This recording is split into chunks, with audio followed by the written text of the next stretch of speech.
Hey, happy Friday. As I'm sure you've seen on the title, today we are talking about Portrait of an Unknown Lady by Maria Gainza. This is me kind of continuing my foray into Argentinian literature. While I should be able to trace this back to Borges, I actually know far less about Borges than I should. I am by no means an expert, but my interest in Argentinian literature in particular started with Things We Lost in the Fire by Mariana Enriquez, which, if you've been here for a second, I'm sure is no surprise because I love that book. And also Fever Dream by Samantha Schweblin, of which I could tell you basically nothing, but I have read her subsequent works as well. I've just found myself really drawn to that weirdness, the inventiveness with structure, the sense of danger, continuing into Jawbone by Monica Ojeda this year, but I'm still kind of getting my feet wet. There's one book I've read a couple years ago now, Come Madre by Raquel Lerque, that I didn't love.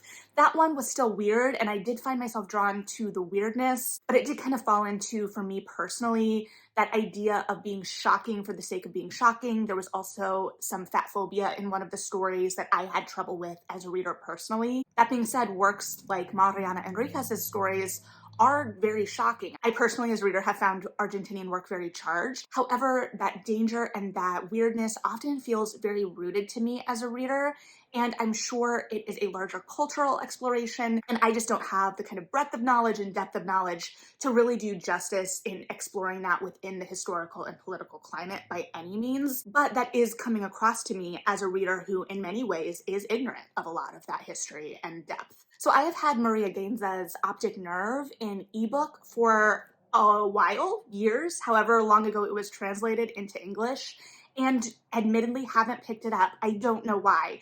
I have been meaning to. And this is the book that was translated this year, and I just happened to get to this first. So I absolutely intend to go back, but you know how when things have been kind of on your TBR for a second, they kind of shuffle down the priority list, and sometimes I find myself having a hard time sweeping back to things I fully intended to read and wanted to read. So I say all of that to kind of contextualize how I am coming at this work as a reader and where it's kind of living in my head amidst its contemporaries. And it is still very inventive in its structure and form, and still very weird, but a little bit more weird realistically than some of the others. Some of the other work that I have read has this sense that things can become almost supernatural at any point, that we're kind of living on this precipice of real and unreal.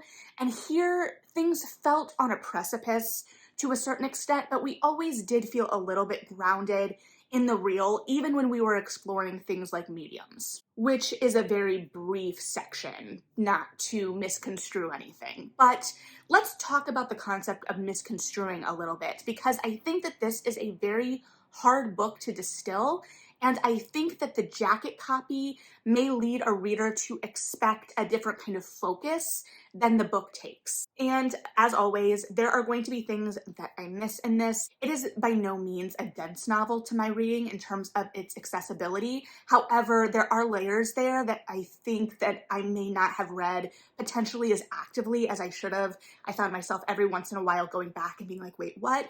But it's also kind of a puzzle. So I don't think that that in and of itself is a bad thing. So the blurb kind of gives the idea that the book is going to be following our narrator in pursuit of this master forger who has risen to whatever amount of acclaim and notoriety you can as a forger, and who also has made a name for herself in the underground of Argentinian society. So it was almost presented to me as a reader of the blurb, or I should say my interpretation of the blurb, as going to be one part like mystery, a little bit of cat and mouse, and also exploring these different aspects of society, which kind of, but not really at the same time. So it wasn't as active a kind of hunt as I felt it was going to be based on how I interpreted that blurb. That being said, having read the whole thing, neither do I think the blurb is a lie. So it's a more delicate kind of thing, and as someone who now has read a little bit more Argentinian literature than I had even 5 years ago,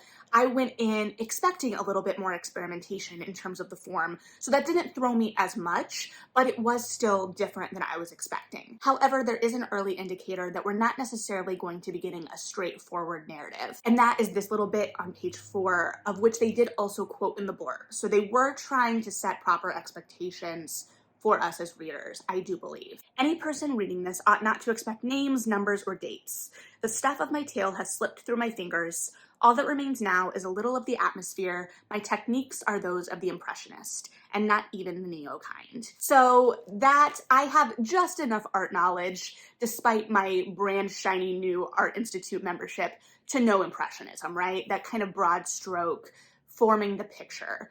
That's about as much art history as I have to kind of bring me into this. And I was worried that that was going to hinder me a little bit, but I don't think it did, because I do think it was attacking ideas of creatives, period, and this idea of art and creation. And it starts us off with our narrator, who I don't think we ever get a name for, as she is training under this expert in this valuations department at a bank, only to find out that her mentor is involved in passing counterfeits. And so it gets into this idea of what is art and where the value in art comes from, and that exploration of being an originator versus being a copier. However, as the story progresses and the form starts to morph and become a little bit more abstract, that is where we find our narrator in pursuit of this forager. However, it's more in pursuit of the reality of who this woman was, because she starts to kind of interact with all of these people in this woman's orbit that she can find. And we are, as readers, and the narrator as the narrator, are getting different slices of this person, different angles and pictures and ideas of who this woman was. And so we're able to see how stories morph, but also how art can often be a matter of interpretation from the person viewing. And this is also emphasized by the fact that our narrator spends a little bit of time as an art critic. And the way she was talking about it, I was like, oh, because she's talking about how you kind of just have to pick a position and say a thing and just throw out these big words. And I'm like, oh, I hope I'm not sounding like I'm doing that when I'm actively engaging with the text. I don't want to sound like I'm just throwing out things. It's this convoluted thing, and it's making us as readers actively think about how we're approaching art.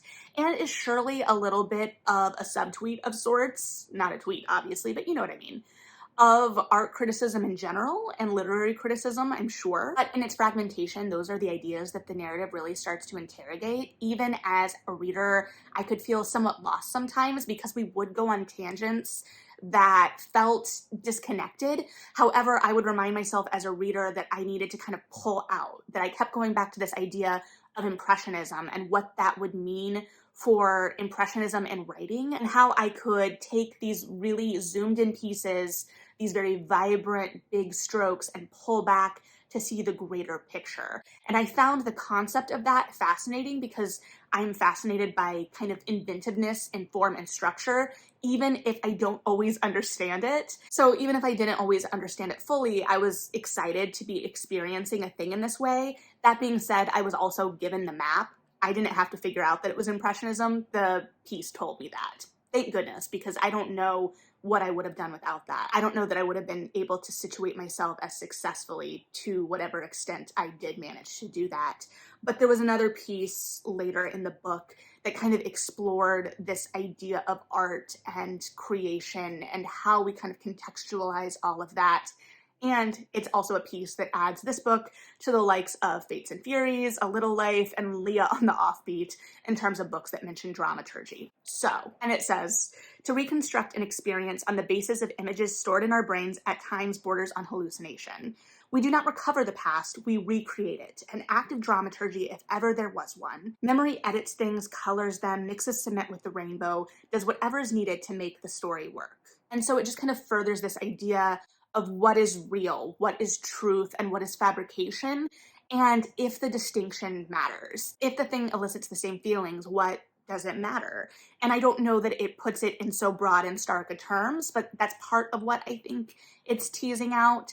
It does explore kind of underworlds and cultural kind of enclaves of a sort to a certain extent, but all of these like kind of ideas of movements, where there was a passage I didn't mark, where it talked about kind of all of these older defunct bars where people in their 20s used to gather and have big ideas. And it really made me think, because, you know, as someone who has been in artistic circles, it's like, what are the kind of germs and the seeds of that movement? What are the things that grow to become something bigger and culturally more significant that at the time may seem like someone just kind of talking out of their butt? What has the ability to transcend beyond pretension to being actually culturally relevant? I think about this probably more than I should in terms of Dada, because I did some research and some projects on Dada in college, and I don't think my brain has ever fully recovered, nor could I tell you nearly enough about Dada in this moment. However, if I was coming up as a contemporary around Dada, even knowing all of the cultural kind of significance surrounding things, would I find that work compelling, or would I find it kind of a load of shit? I don't know. And that feels harsh, especially at the same time I'm looking at works that are kind of deconstructing form in many ways and playing with form. However, it also feels a lot more intentional. That being said, I don't know in all instances, here I'm generalizing beyond this particular work, that it's successful. So what are those lines, right? It's larger conversations, larger thoughts. And I think that that is to some extent what this book is interested in exploring and eliciting, because it is about the art world, but it's about the art and the artist and the relationship between the two, though not as simple as that either, which is extra interesting because our narrator here, we don't really know a whole lot about. We know she has an uneven smile and is kind of unassuming in many ways, but to my reading, I don't think we ever get the name, and we don't really get a full sense of the personality there, beyond how this obsession of a sorts was kind of spurred on by her connection with her mentor, and how that was born of feeling like she was seen and having that personal connection for once. We got a sense that this was kind of a first for her, but by being pulled back from the personal in many ways, like we weren't following her story necessarily along with it. The story was her obsession and her search. It put us in that perspective as readers, and then we were viewers in that way. And it also kind of returned us in some ways to an older form of storytelling when we had that kind of outsider third person chasing the real story. So I don't know what the conclusion to that thought is, but there does seem to be this kind of exploration of old world and new, both in terms of forms of art, forms of storytelling, and how we conceive of art, period, as well. So there's a lot to unpack here, and like I said, I have missed a lot of it for sure. But also, it doesn't, like I said, feel totally inaccessible. The language doesn't feel dense or difficult. It is incredibly readable, sometimes deceptively so.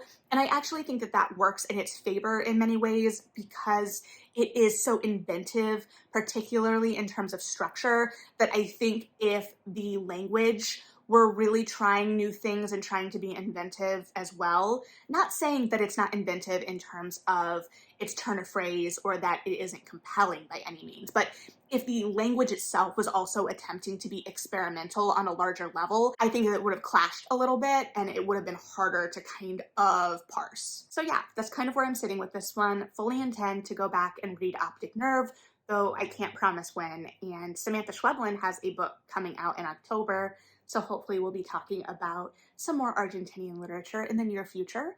But yeah, that's where I'm kind of sitting. If you've read this one, I would be very interested to hear your thoughts.